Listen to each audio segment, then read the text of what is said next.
আমরা সংসদে নোটিশ দিয়ে ৬৮ বিধিতে আলোচনা করেছিলাম, গণভোট যেন হারিয়ে না যায়, গণভোটকে যেন সম্মান দেখানো হয়। আমরা বলেছিলাম যারা জনগণের রায়কে সম্মান করে না তারা কখনো গণতন্ত্রপন্থী হতে পারে না। যেহেতু বেশিরভাগ জনগণ, প্রায় ৭০% জনগণ হায়ের পক্ষে ভোট দিয়েছে, অতএব সরকারকে এই রেফারেন্ডামের যে সংস্কার প্রস্তাব সবগুলো বাস্তবায়ন করতে হবে। তারাও বলেছিলেন ভোটের আগে জনগণ যদি হায়ের পক্ষে রায় দেয় তাহলে যেই সরকার গঠন করুক আমরা এই জনরায় পরিপূর্ণ করতে মানতে আমরা বাধ্য থাকব।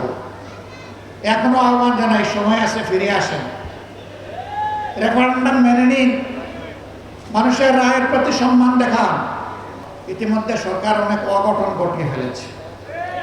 কেন্দ্রীয় ব্যাংকের গভর্নর নিয়োগ, ইসলামী ব্যাংক সহ বিভিন্ন ব্যাংকের দিকে কালো হাত, বিশ্ববিদ্যালয়ের যোগ্য বিসিদেরকে সরিয়ে দিয়ে দলের একান্ত অনুগত দলের কর্মীদেরকে বিসি হিসাবে বসায় দেওয়া, জেলা পরিষদের মতো গুরুত্বপূর্ণ জায়গায় নিজেদের দলীয় ক্যাডার এবং নেতাদেরকে প্রশাসক হিসেবে বসিয়ে দেওয়া,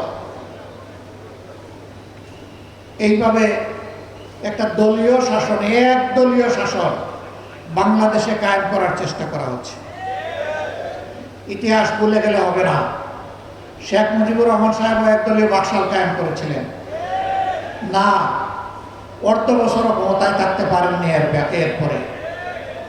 সুতরাং একদলীয় শাসনে দেশের মানুষ মেনে নেবে না। সংসদে দাঁড়িয়ে বিরোধী দলকে তুচ্ছ তাচ্ছিল্য করার এই সংস্কৃতি চালু করেছিল আওয়ামী লীগ। সবচেয়ে বেশি গালি দিত বিএনপিকে, সাথে সাথে আমাদেরকেও একটু রাখতো, সার দিত না।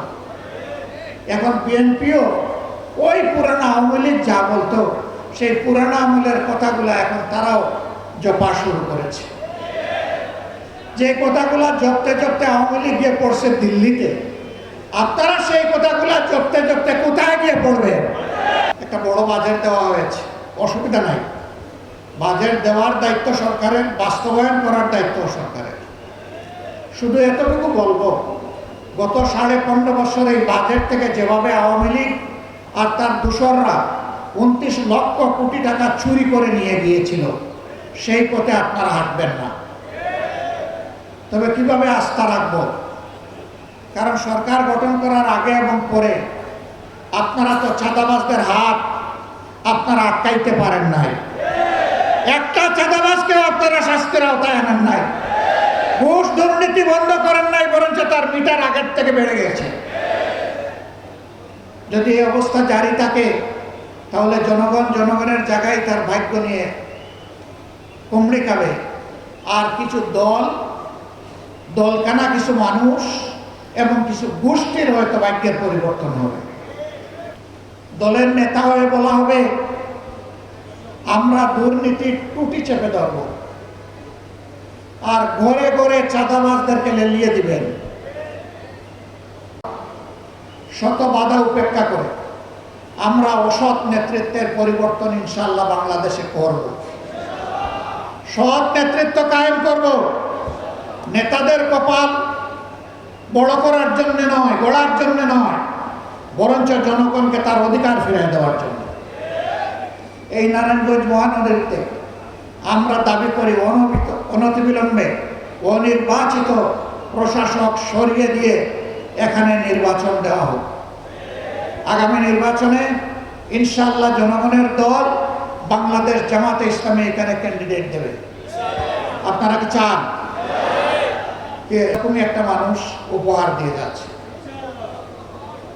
বাংলাদেশ জামাতে ইসলামের কেন্দ্রীয় কর্ম পরিষদ সদস্য, নারায়ণগঞ্জ মহানগরীর আমির, কিশোর জীবন থেকে তিলে তিলে যিনি সৎ চরিত্র ধারণ করেছেন, যার চোখে স্বপ্নে মানুষের কল্যাণ, আমরা সেই আপনাদের প্রিয় মানুষ, প্রিয় জননেতা মৌলানা আব্দুল জব্বারকে এখানে আমাদের পক্ষ থেকে আগামী সিটি কর্পোরেশন নির্বাচনে মেয়র হিসাবে প্রার্থী ঘোষণা করছি।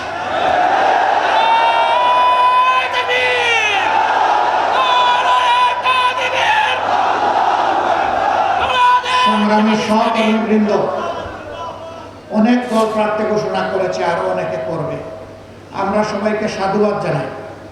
রাজনীতির সুস্থ ময়দানে গণতান্ত্রিক পরিবেশে এই নির্বাচন যেন হয়, আগামীতে যেন কোনো চুরি ডাকাতি না হয়, ভোট জালিয়াতি না হয়, হুমকি ধমকি দেওয়া না হয়, কালো টাকার ছড়াছড়ি না হয়, নির্বাচন ইঞ্জিনিয়ারিং না হয়।